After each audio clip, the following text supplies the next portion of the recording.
அனைவருக்கும் வணக்கம். நான் உங்கள் சாந்தி பேசுகிறேங்க. இன்றைய பதிவில் நம்ம என்ன பார்க்க போகிறோம் அப்படின்னு பார்த்தீங்கன்னா, இன்று புரட்டாசி சனிக்கிழமை வீட்டின் வாசலில் இந்த ஒரு பொருளை எரித்து விடுங்கள், பணம் சேரும்னு சொல்லியிருக்கேன் இல்லைங்களா? அப்படி என்ன ஒரு பொருளை வீட்டின் வாசலில் நம்ம எரிக்கணும் அப்படிங்கிறத பற்றி இந்த பதிவில் நாம் பார்க்க போகிறோம். வாங்க வீடியோக்குள்ளே போகலாம். இன்றைய தினம் புரட்டாசி மாதத்தின் முதல் சனிக்கிழமை. புரட்டாசி மாதம் முழுவதுமே நாம் பெருமாளை வழிபாடு செய்யக்கூடிய நாட்களாக இருந்தாலும் இந்த புரட்டாசி சனிக்கிழமை அப்படிங்கிறது ரொம்பவே விசேஷம். சனீஸ்வர பகவான் பார்த்தீங்கன்னா விஷ்ணு பகவானை நோக்கி தவம் செய்கிறாரு. அதன் பலனாக விஷ்ணு பகவான் உனக்கு என்ன வரம் வேண்டும் கேள் அப்படின்னு கேட்குறாரு. அப்போது சனீஸ்வர பகவான் சொல்கிறாரு, சனிக்கிழமை அப்படிங்கிறதே ரொம்ப ஒரு பாவப்பட்ட கிழமையாக மனிதர்கள் பார்க்குறாங்க. இந்த நாளை ஒரு சிறப்பான நாளாக மாற்றணும்.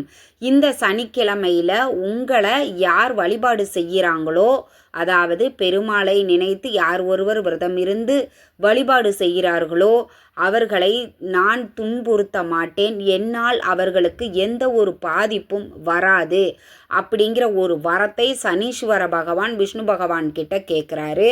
அது அப்படியே அவரும் கொடுத்துட்றாரு. அந்த வழிபட்ட அவருக்கு வரம் கொடுத்த நாள் அப்படிங்கிறது இந்த புரட்டாசி சனிக்கிழமை. அதனால் இந்த புரட்டாசி மாதத்தில் வரக்கூடிய இந்த சனிக்கிழமைகள் மிக மிக விசேஷமானது. ஒவ்வொரு சனிக்கிழமையுமே பெருமாளை நினைத்து விரதம் இருந்து நீங்கள் வழிபட்டீங்க அப்படின்னாலே உங்களுக்கு எப்பேற்பட்ட சனி திசைகள் நடந்தாலும் சனி பகவானினுடைய பாதிப்பு உங்களுக்கு ரொம்பவே குறைவாகத்தான் இருக்கும். முழுவதுமாகவே பாதிப்பு நீங்கும் அப்படிங்கிறது கூட ஐதீகம். அப்படிப்பட்ட இந்த புரட்டாசி மாதத்தின் முதல் சனிக்கிழமை நாம் வீட்டிற்கு வெளியில் வாசலில் இப்போ நான் சொல்லக்கூடிய இந்த ஒரு பொருளை மட்டும் நீங்கள் எரித்து விடுங்கள். நிச்சயம் உங்கள் வீட்டில் பணப்புழக்கங்கள் அதிகரிக்க ஆரம்பிக்கும். பொதுவாகவே நாம் பெருமாளை எதற்காக வழிபாடு செய்வோம்? செல்வச் செழிப்போடு நாம் வாழணும் அப்படிங்கிறதுனால பெருமாளை நாம் வழிபாடு செய்வோம். புரட்டாசி மாதத்தில் வரக்கூடிய இந்த சனிக்கிழமை அன்று நீங்கள் விரதம் இருந்து பெருமாளை ஓம் நமோ நாராயணாய நமக, ஓம் நமோ நாராயணாய நமக அப்படிங்கிற மந்திரத்தை நீங்கள் 108 முறை பாராயணம் பண்ணிட்டு நீங்கள் வந்தீங்க அப்படின்னா இந்த புரட்டாசி சனிக்கிழமை பெருமாளினுடைய இந்த மந்திரத்தை யார் ஒருவர் சொல்கிறார்களோ அந்த வீட்டில் பெருமாள் கண்டிப்பாக வருவார். அப்படிப்பட்ட ஒரு அற்புதமான ஒரு மந்திரம் அப்படின்னே நாம் சொல்லலாம். அதற்கு அடுத்தது மாலை நேரத்தில் இப்போ விரதம் இருக்கக்கூடியவர்களும் சரி, விரதமெல்லாம் இல்லாமல் நாங்கள் நிறைய மருந்து மாத்திரைகள்லாம் எடுத்துக்கிறோம், ட்ரீட்மெண்ட்லாம் எடுத்துக்கிறோம், அதனால் எங்களால் சாப்பிடாமல் இருக்க முடியாது அப்படிங்கிறவங்க சைவ உணவுகளை எடுத்துக்கொள்ளுங்க. முடிந்த வரைக்கும் வெங்காயம் பூண்டு சேர்க்காத உணவாக எடுத்துக்கொள்ளுங்கள். அது ரொம்ப ரொம்ப நல்லது. அடுத்தது பார்த்தீங்க அப்படின்னா மாலை நேரத்தில் உங்கள் வீட்டில் பெருமாள் படத்தை நல்லா சுத்தம் பண்ணி மஞ்சள் குங்குமம் வச்சுக்கோங்க. துளசி இலைகளால் மாலைகள் சாத்திக்கோங்க. பஞ்ச பாத்திரத்தில் இந்த துளசி தீர்த்தத்தை வச்சுக்கோங்க. இந்த புரட்டாசி மாதத்தில் வரக்கூடிய சனிக்கிழமையில் பானகம் ரெடி பண்ணுவாங்க. அது ரொம்ப விசேஷம்.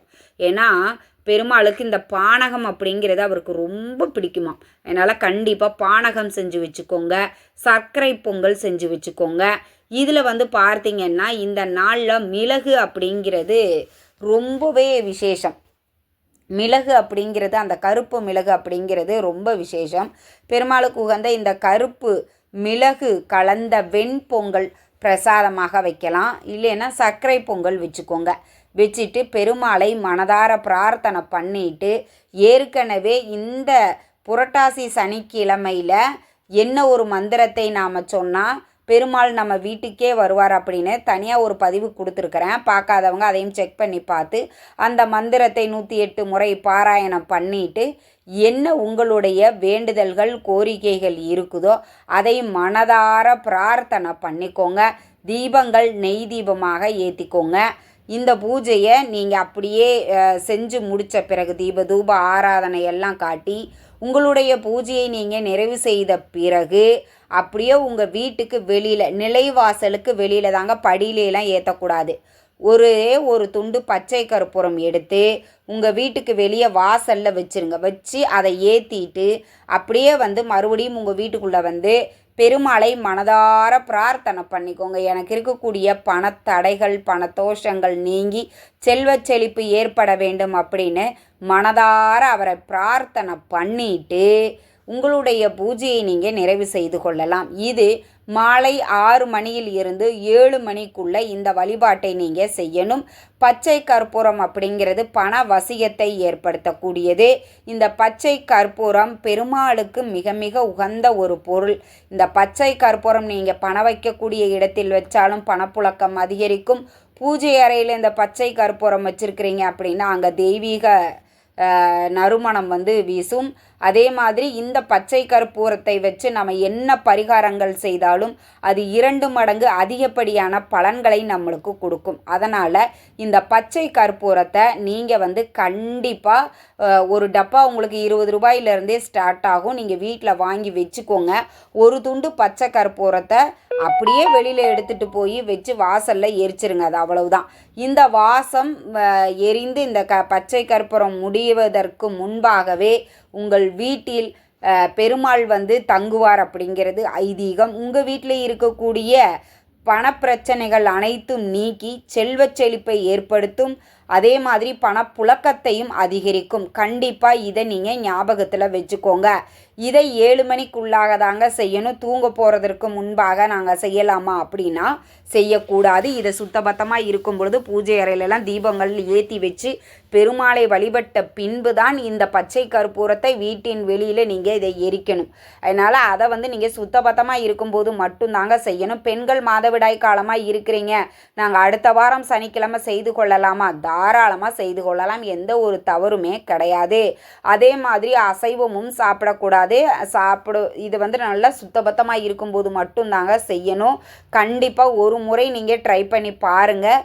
பணத்தால் உங்களுக்கு என்னென்ன பிரச்சனைகள் இருந்ததோ, பணத்தடைகளாக இருக்கலாம், பணத்தோஷங்களாக இருக்கலாம், வீண் விரைய செலவாக இருக்கலாம், எப்படி உங்களுடைய அந்த பணப்பிரச்சனை தீர்க்க வேண்டும் அப்படிங்கிறத இந்த ஒரு எளிய பரிகாரம் உங்களுக்கு வழிகாட்டும். கண்டிப்பாக நம்பிக்கையோடு செஞ்சு பாருங்கள். இந்த பச்சை கற்பூரத்தை சும்மா லேசாலாம் நினச்சிடாதீங்க. இந்த வாசம் எங்கெல்லாம் வீசுதோ அங்கே மகாலட்சுமி தேவி இருப்பாள். நான் ஏற்கனவே சொன்ன மாதிரி பெருமாளை நீங்கள் வழிபாடு செய்யும் பொழுது மகாலட்சுமி தேவியை தனியாக நீங்கள் அழைக்கணும் அப்படிங்கிற அவசியம் கூட கிடையாது. பெருமாள் எங்கெல்லாம் இருக்காரோ அங்கே கண்டிப்பாக மகாலட்சுமி தேவியும் இருப்பாள். அதனால் இன்றைய தினம் மாலை நேரத்தில் 6 மணியிலிருந்து 7 மணிக்குள்ளாக இந்த வழிபாட்டை செய்து இந்த பச்சை கற்பூரத்தை எரித்து பாருங்கள். நிச்சயம் உங்கள் வாழ்க்கையில் பணம் அப்படிங்கிறது பெருமளவு உங்களுக்கு ரொம்ப ஏழ்மை நிலையில் இருக்கிறவங்களை கூட ஒரு கோடீஸ்வரனாக்கக்கூடிய ஒரு எளிய பரிகாரம். நம்பிக்கையோடு செஞ்சு பாருங்கள். நிச்சயம் உங்களுக்கு கை மேலே பலன் கிடைக்கும். இந்த தகவல் உங்களுக்கு ரொம்பவுமே பயனுள்ளதாக இருந்திருக்கும்னு நினைக்கிறேன். வீடியோ பிடிச்சிருந்தால் லைக் பண்ணுங்கள், ஷேர் பண்ணுங்கள், கமெண்ட் பண்ணுங்கள். இந்த பதிவை உங்களுடைய உற்றார் உறவினர்கள் நண்பர்களுக்கும் ஷேர் பண்ணுங்கள். அவங்களும் பார்த்து பயன்பெறட்டும். நன்றி, வணக்கம்.